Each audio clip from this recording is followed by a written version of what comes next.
Sahara occidental, le rôle d'Alger dans l'application du mécanisme de l'UA, selon Rabat lors d'un entretien avec la chaîne France 24, le ministre marocain des Affaires étrangères et de la coopération internationale a commenté le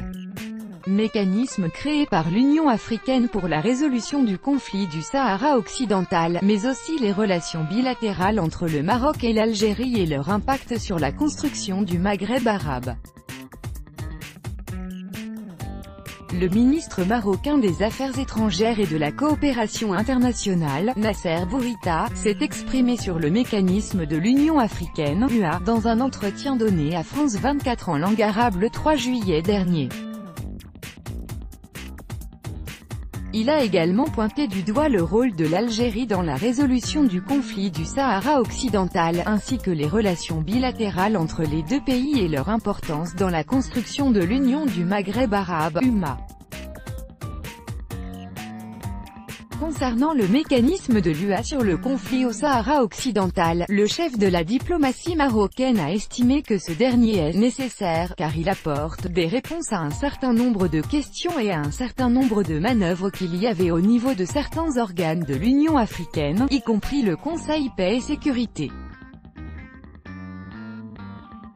L'essentiel est qu'aujourd'hui un organe a été créé pour traiter avec les Nations Unies, a-t-il ajouté en soulignant que la décision de créer ce mécanisme affirmait, avec clarté que le problème sera traité à ce niveau et dans ce cadre, dans le cadre des Nations Unies, NDLR.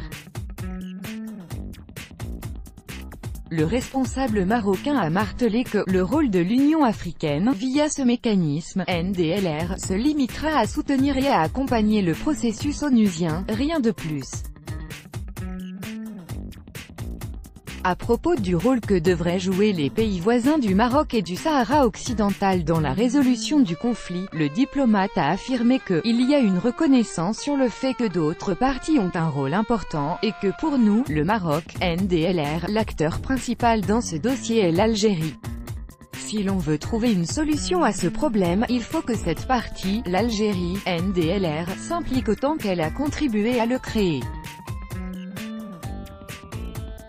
Réagissant à la position de l'État algérien qui considère que le conflit du Sahara occidental devrait être résolu dans le cadre de négociations bilatérales et sans conditions préalables entre le Front Polisario et le Maroc, M. Bourita a rappelé que le Conseil de sécurité de l'ONU a résolu cette question dans sa dernière résolution, avril 2018, NDLR, lorsqu'il a demandé la participation des pays voisins dans les négociations. Tout le monde savait qui était désigné par l'expression « pays voisin », l'Algérie, NDLR, a-t-il souligné. Pour le ministre marocain, si l'on veut un nouvel épisode dans ce dossier, il faut que les parties véritables soient autour de la table. En conclusion, s'exprimant sur les relations bilatérales entre l'Algérie et le Maroc et leur incidence sur la construction du Maghreb arabe, Nasser Bourita a déclaré, en tant que citoyen maghrébin, il regrette avec amertume qu'un problème, le conflit du Sahara occidental, NDLR, créé du temps de la guerre froide, soit encore présent et qu'il ralentisse les relations bilatérales et le Maghreb arabe. Les relations algéro-marocaines sont contre nature, a regretté le diplomate marocain, en affirmant que le Maroc n'a pas fermé les frontières, qu'il n'a jamais manœuvré contre les intérêts suprêmes de l'Algérie et n'a jamais pris de position qui soit attentatoire aux intérêts du peuple algérien. Le Maroc avait toujours tendu sa main pour la construction du Maghreb arabe, a-t-il ajouté en précisant que les défis aujourd'hui étaient collectifs, soit nous, l'Algérie et le Maroc, NDLR, allons gagner ensemble soit nous perdrons ensemble.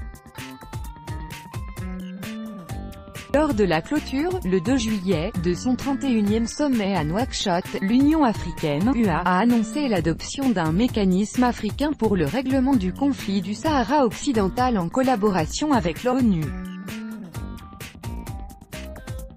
Le mécanisme en question a été recommandé par le rapport du président de la commission de l'UA, Moussa Faki Mahamat, sur le Sahara occidental, présenté dimanche 1er juillet aux chefs d'État africains. Pour rappel, dans un entretien, le 10 avril 2018, avec la chaîne France 24 à Paris, Abdelkader Messael, ministre algérien des Affaires étrangères, a déclaré que l'Algérie ne s'impliquera pas directement dans les négociations entre le Maroc et le Front Polisario, car elles ne concernent que les deux parties du conflit. Le Maroc affirme que c'est une affaire entre l'Algérie et le Maroc. Ce n'est pas le cas, c'est une affaire entre le Maroc et le peuple sahraoui, et entre le Maroc et les décisions des Nations Unies, a-t-il affirmé. Dans son rapport au Conseil de sécurité sur la situation au Sahara occidental, rendu public le 4 avril 2018, le secrétaire général de l'ONU écrivait vouloir parvenir à une solution juste, durable et mutuellement acceptable du conflit, qui permette d'assurer l'autodétermination du peuple du Sahara occidental, relatait le quotidien Jeune Afrique. Je voudrais, comme le Conseil de sécurité, et exhorter à nouveau les États voisins, l'Algérie et la Mauritanie, à apporter leur concours au processus politique et à s'engager plus avant dans les négociations, ajoutait le responsable onusien, mais sans que cette sollicitation n'ait un caractère obligatoire.